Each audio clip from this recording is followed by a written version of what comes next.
When the invisible woman became the most powerful person in the room, no one saw it coming.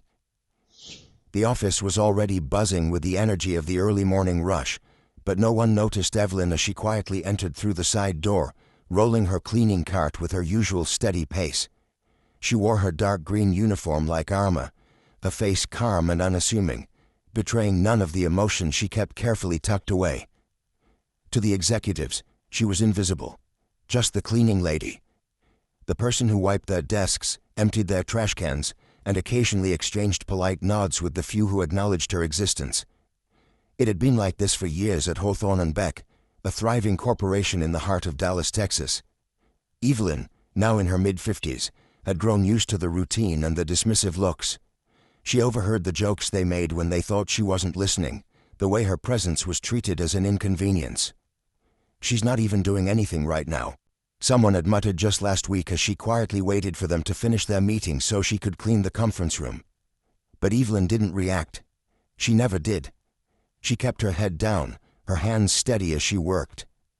She knew better than to give them the satisfaction of a reaction. What they didn't know, what no one in that office knew, was that Evelyn had a secret so powerful it could turn the entire building on its head. But Evelyn wasn't impulsive. She believed in patience, in watching, in waiting. Today, however, as she made her way down the brightly lit hallways, her calm demeanor hid the fact that she was nearing her breaking point. The morning unfolded as usual. Evelyn polished the glass doors to perfection, vacuumed the thick carpet in the lobby, and organized the cluttered desks of those who never thought twice about leaving piles of paperwork behind. She worked diligently, even as conversations about big deals and promotions floated through the air. One conversation, though, caught her attention. She wasn't trying to eavesdrop, it wasn't her nature, but the voices were loud and impossible to ignore. "The shareholders' meeting is next week," one executive said. His tone was smug, bordering on arrogant. "And we've got nothing to worry about. The board loves the numbers, and the CEO's untouchable. No one in their right mind would challenge him." Evelyn paused for just a moment, gripping the handle of her cart tighter. She knew what they didn't. They had no idea how wrong they were. But Evelyn didn't let her thoughts linger for long. There was still work to do, and she had to be ready for what was coming. Hawthorne & Beck prided itself on its sleek, modern image. Its headquarters, a towering glass building in the middle of Dallas, was often featured in business magazines as a symbol of corporate success. Inside, however, the reality was far less glamorous. The culture was ruthless, and the higher you climbed, the less you seemed to care about anyone below you. Evelyn had spent nearly a decade in those hallways, quietly observing. She saw the promotions handed out to the loudest voices, not the most qualified workers. She saw the whispered deals behind closed doors, the way people covered up mistakes by pinning blame on those with no power to defend themselves. And then there was the CEO, Alan Greaves, a man who exuded authority and arrogance in equal measure. Alan was the kind of leader who commanded respect through fear. His voice boomed in meetings, his sharp comments silencing even the boldest executives. To him, success was all that mattered, and people were tools to be used.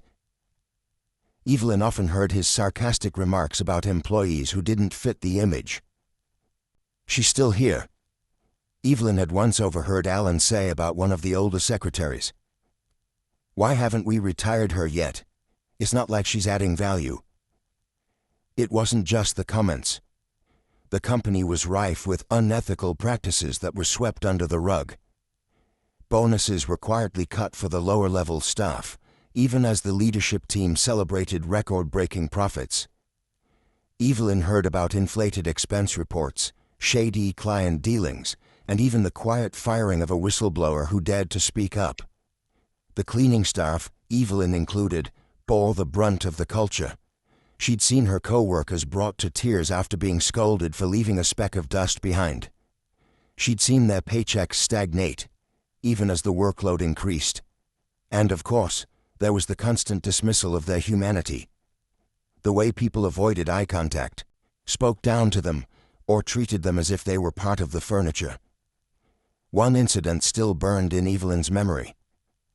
A young intern had accidentally spilled coffee on the marble floor near Alan's office. The intern froze, clearly terrified, as Alan rounded the corner. "Are you kidding me?" Alan snapped. His eyes darted to Evelyn, who had just walked by with her mop and bucket. "Clean this up," he barked at her, as if she were at fault. She didn't say a word. She didn't need to. The intern apologized profusely, but Alan waved him off with a dismissive hand. To him, people like Evelyn and the intern were nothing more than background noise. These moments had piled up over the years, each one like a stone added to a growing mountain. Evelyn's patience was impressive, but she wasn't immune to the weight of it all. She felt the sting of disrespect, the exhaustion of being invisible.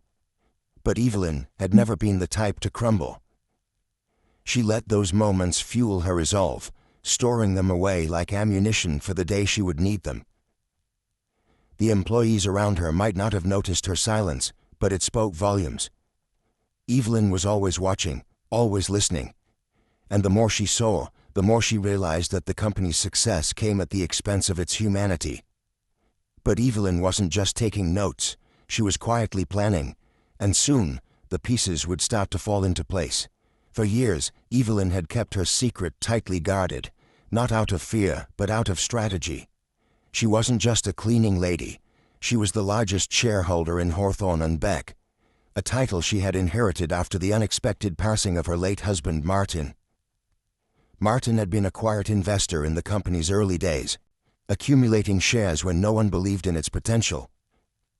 By the time of his death, those shares had become a controlling stake. At first, Evelyn didn't know what to do with this unexpected power. She wasn't a corporate strategist or a boardroom regular. She was just Evelyn, a woman who had raised 2 kids, fought her way through life's challenges, and found solace in routine. But over time, as she continued her quiet work within the company, she realized the value of her position. Being invisible gave her an advantage. She could observe without being noticed, listen without raising suspicion, and learn everything she needed to know about the people who thought they ran the company.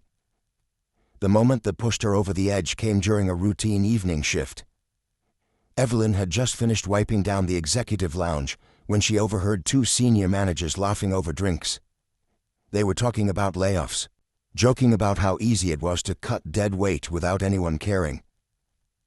"Some of these people act like their jobs matter," one of them said with a laugh. "They don't realize how replaceable they are." Evelyn stood frozen behind the door, her hand gripping the cleaning cloth. These weren't just numbers on a spreadsheet. These were real people, people with families, bills, and dreams. And yet, to these men, they were nothing more than expendable assets. That night, Evelyn sat at her small kitchen table with a cup of tea and a notepad. She started writing, not sure where it would lead, but knowing she couldn't stay silent anymore. She listed the unethical practices she had witnessed, the people who had been mistreated, and the moments that had stuck with her over the years. By the time the sun rose, she had outlined a plan that would change everything. Her first step was to dig deeper. Evelyn used her access to the building to gather information most people wouldn't think twice about. She took mental notes on conversations, paid attention to schedules, and even discreetly glanced at documents left on desks. She wasn't stealing or snooping. She was simply putting the pieces together, assembling a picture of the company's inner workings. The second step was to call in reinforcements. Evelyn had a few trusted allies outside the company, friends who were lawyers, financial analysts, and former employees who had left on bad terms. She shared what she knew and asked for their advice. Slowly, they helped her craft a strategy that would not only expose the toxic culture, but also secure the company's future. The final step was the hardest. Evelyn knew that confronting the CEO and the board would require more than just evidence. It would require courage, composure, and a deep belief in her own worth. She practiced her speech in front of the mirror, her voice steady but firm. She knew this wasn't just about her. It was about everyone who had ever been dismissed, underestimated, or treated as less than. The shareholders' meeting was less than a week away, and Evelyn was ready. She wasn't just walking into that room as a cleaning lady. She was walking in as someone who held the future of the company in her hands. But as the day approached, Evelyn couldn't help but feel the weight of what she was about to do. It wasn't just a confrontation, it was a reckoning. The day of the shareholders' meeting arrived with an air of confidence radiating through the building. Executives strutted through the hallways, their chatter filled with optimism about another year of record profits. None of them noticed Evelyn pushing her cleaning cart toward the top-floor conference room, her face calm and unreadable as always. The boardroom was a stark contrast to the rest of the office. Its long, polished table gleamed under soft lighting, and the floor-to-ceiling windows offered a view of the Dallas skyline. Around the table sat the company's most powerful figures, including Alan Greaves at the head, his posture commanding, his smirk exuding arrogance. Evelyn entered quietly, as she always did, placing a pitcher of water on the side table. No one looked at her. To them, she was just part of the backdrop. But this time, Evelyn didn't leave. "Excuse me," she said, her voice cutting through the room like a blade. Heads turned, confused and slightly annoyed. Alan barely glanced at her. "We're in the middle of something," he said dismissively.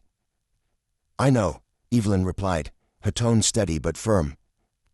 "That's why I'm here." Alan leaned back in his chair, a condescending smile spreading across his face. "Unless you're here to clean up after us, I suggest you leave." Evelyn didn't flinch. Instead, she stepped forward, pulling a folder from her cart and placing it on the table. The logo of Hawthorne and Beck was emblazoned on the front, along with the words, "Shareholders Report." The room fell silent. Alan's smirk faltered as Evelyn began to speak. "For years, I've watched this company thrive on the backs of people you refuse to see," she said, her voice unwavering. "I've watched employees mistreated, ethical lines crossed, and profits prioritized over humanity. And I've stayed quiet. Until now." Murmurs erupted around the table. One of the board members leaned forward, squinting at the folder. "What is this?" "This," Evelyn said, opening the folder, "is proof of the unethical practices, the mismanagement, and the outright disregard for the people who make this company run." Alan's voice boomed across the room. "Who do you think you are, coming in here and making accusations? You're a cleaning lady." Evelyn met his glare with a calmness that shook the room. "No, Mr. Greaves. I'm the majority shareholder of Hawthorne and Beck, and today, I'm firing you." The shock rippled through the room like a thunderclap. Alan's face turned pale, his confident demeanor crumbling as the words sank in. "You're joking," he said, his voice trembling slightly. Evelyn didn't blink. "No, Mr. Greaves, I'm not." She turned to the board members, her gaze sharp. "I've spent years gathering evidence, and it's all here. The inflated expense reports, the unethical layoffs, the harassment complaints you've buried. I have the power to vote him out, and I'm using it." The room erupted in chaos. Alan tried to argue, his voice rising in desperation, but the board members quickly realized the gravity of the situation. One by one, they turned to Evelyn, asking questions, skimming through the folder, and confirming her claims. It didn't take long for the vote to happen. Evelyn had done her homework, and the evidence she presented left no room for doubt. Alan Greaves was removed from his position that same afternoon, his protests falling on deaf ears. As security escorted Alan out of the building, Evelyn stood in the boardroom, her back straight and her expression calm. The executives who had once ignored her now looked at her with a mixture of awe and guilt. But Evelyn wasn't looking for their approval. She had already set her sights on what came next. The news of Alan Greaves's dismissal spread through the company like wildfire. By the next morning, the entire office was abuzz with disbelief and speculation. How could the cleaning lady, quiet, unassuming Evelyn, have been the majority shareholder all along? Whispers filled the break rooms and hallways. But this time, they weren't dismissive. They were filled with respect, admiration, and even a tinge of guilt. Evelyn, however, didn't bask in the attention. She returned to the office the next day, not with a mop and bucket, but with a clipboard and a plan. She wasn't just here to fire a toxic CEO, she was here to change the company's future. In the weeks that followed, Evelyn worked tirelessly to implement changes. She started with the people who had been overlooked for years. Raises were given to the cleaning staff and other underappreciated workers. Evelyn made sure that the HR department took harassment and discrimination complaints seriously, introducing a third-party watchdog to ensure transparency. She also addressed the toxic culture that had festered under Alan's leadership. The board, once complicit in his actions, now found themselves held accountable. Evelyn insisted on regular training programs, focused on ethics, inclusion, and employee well-being.